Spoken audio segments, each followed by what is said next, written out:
కార్యకర్తల ఒత్తిడితోనే మాతృ సంస్థకి వెళ్తానన్నారు వర్ధన్నపేట మాజీ ఎమ్మెల్యే ఆరూరి రమేష్.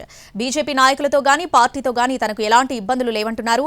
ఎంపీ ఎన్నికల సందర్భంగా జరిగిన పరిణామాలతోనే బీజేపీలో చేరానంటున్నారు. రేపు తెలంగాణ భవన్లో కేసీఆర్ సమక్షంలో కొంతమంది ముఖ్యులతో కలిసి బీఆర్ఎస్ పార్టీలో చేరతానన్నారు. ఆ తర్వాత వర్ధన్నపేట భారీ బహిరంగ సభ పెట్టి పూర్తి వివరాలు వెల్లడిస్తానంటున్న ఆరూరి రమేష్తో మా ప్రతినిధి అరుణ్ ఫేస్ టు ఫేస్.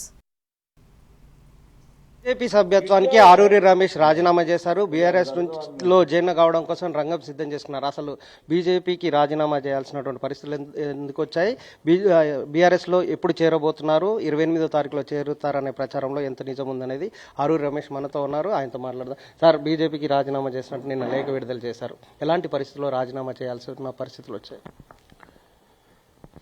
నిన్న భారతీయ జనతా పార్టీ సభ్యత్వానికి రాజీనామా చేయడం జరిగింది. మరి గత 2 సంవత్సరాలుగా భారతీయ జనతా పార్టీలో ఒక కార్యకర్తగా, నాయకునిగా, ఒక అభ్యర్థిగా కూడా నేను పనిచేశాను. అందరూ కూడా నాకు సహాయ సహకారాలు అందించారు. మరి భారతీయ జనతా పార్టీకి రాజీనామా చేసి మా మాతృ పార్టీ అయిన బీఆర్ఎస్ పార్టీలో చేరాలనే ఉద్దేశంతో మరి రాష్ట్ర మాజీ ముఖ్యమంత్రి గారి నాయకత్వంలో మరి పనిచేయాలనే ఆలోచనతో రాజీనామా చేసి రేపు పార్టీలో జాయిన్ కావడం జరుగుతుంది. రేపే జాయిన్ అవుతున్నారా? రేపు ఎక్కడ, హైదరాబాద్లోనా లేదంటే ఫామ్ హౌస్కి వెళ్తున్నారా? రేపు హైదరాబాదు తెలంగాణ భవన్లో జాయిన్ అవ్వడం జరుగుతుంది. బీజేపీకి రాజీనామా చేయడానికి కారణాలు ఏమైనా ఉన్నాయా, లేదంటే బీఆర్ఎస్ నుంచి ఆహ్వానం రావడం వల్లనే మారు? కారణాలంటూ పెద్ద ఏం లేవు, కానీ ఇది గతంలో బీఆర్ఎస్ నుండి 2 పర్యాయాలు మీరు శాసనసభ్యులుగా చేశారు. అదేవిధంగా వర్ధన్నపేట నియోజకవర్గ ప్రజలకు అందుబాటులో ఉండి కార్యకర్తలకు, నాయకులకు అందుబాటులో ఉన్నారు.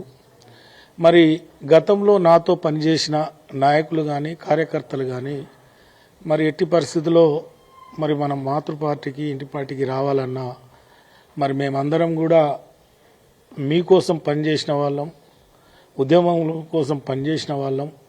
మరి మీరు సరే జరిగిన పరిణామం, గతంలో జరిగిన పరిణామం ఏందో మరి అందరికీ తెలుసు. మీరు పార్టీ మీదనో నాయకుని మీదనో కోపంగా వెళ్ళలేదు. ఒక వ్యక్తి, ఆ వ్యక్తి ఏందో మీకు తెలుసు. మరి ఆ రోజు ఆ వ్యక్తికి పార్టీ నమ్మి టికెట్ ఇస్తే పార్టీని మోసం చేసి మళ్ళీ వేరే పార్టీకి పోయిన్లు. మీరు రావాలి, మరి పార్టీని బలోపేతం చేసుకోవాలి. మనందరం గతంలో ఏ విధంగా పనిచేసినామో ఆ విధంగా మనందరం కలిసి ఉండాలని మా నాయకుల, కార్యకర్తల కోరిక మేరకు నేను పార్టీలో చేరడం జరుగుతుంది. వర్ధన్నపేట నియోజకవర్గం పరిధిలోనే మీరు బాధ్యతలు స్వీకరించబోతున్నారా? అంటే మీ ఎక్కువ పట్టుంది అక్కడే, మరి స్టేషన్ గన్పూర్లో కూడా ఏమన్నా మీ కార్యకలాపాలు ఉంటాయా?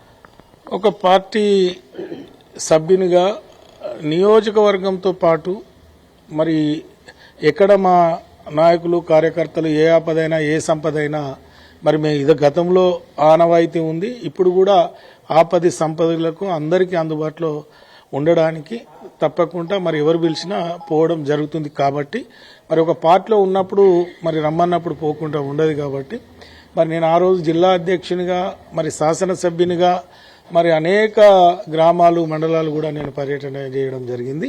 మరి ఈ రోజు కూడా కేసీఆర్ గారి నాయకత్వంలో, మరి కేసీఆర్ గారి సారథ్యంలో మరి పనిచేయడానికి, కార్యకర్తల్ని కాపాడుకోవడానికి సిద్ధంగా ఉన్నాం. మున్సిపల్ ఎన్నికల పరిస్థితి ఎలా ఉండబోతుంది? వర్ధన్నపేట సిచ్యువేషన్ ఎలా ఉంది?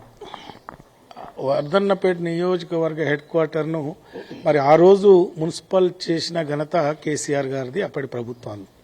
మరి అప్పుడు మున్సిపాలిటీ చేసిన తర్వాత అనేక నిధులు తీసుకువచ్చి మరి గ్రామ పంచాయతీగా ఉన్న వర్ధన్నపేట హెడ్ క్వార్టర్ను రూపురేఖలు మార్చి మరి మున్సిపాలిటీ చేసుకున్నాం. కాబట్టి ఈరోజు ప్రజలు ఎట్టి పరిస్థితుల్లో మరి గతంలో ఈ గ్రామాన్ని, ఈ మున్సిపాలిటీని అభివృద్ధి చేసిన పార్టీకి ఓట్లేయాలని డిసైడ్ అయి ఉన్నారు.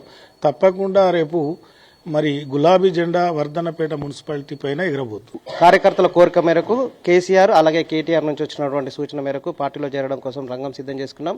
రేపు బీఆర్ఎస్ పార్టీలో చేరుతున్నాం. వర్ధన్నపేట మున్సిపాలిటీతో పాటు ఇక్కడ ఉన్నటువంటి మున్సిపాలిటీ గెలుపులో నా పాత్ర ఖచ్చితంగా ఉంటుందని ధీమా వ్యక్తం చేస్తున్నారు. కెమెరా రాజీవ్ తరుణ్ కుమార్, ఎన్టీవీ వరంగల్.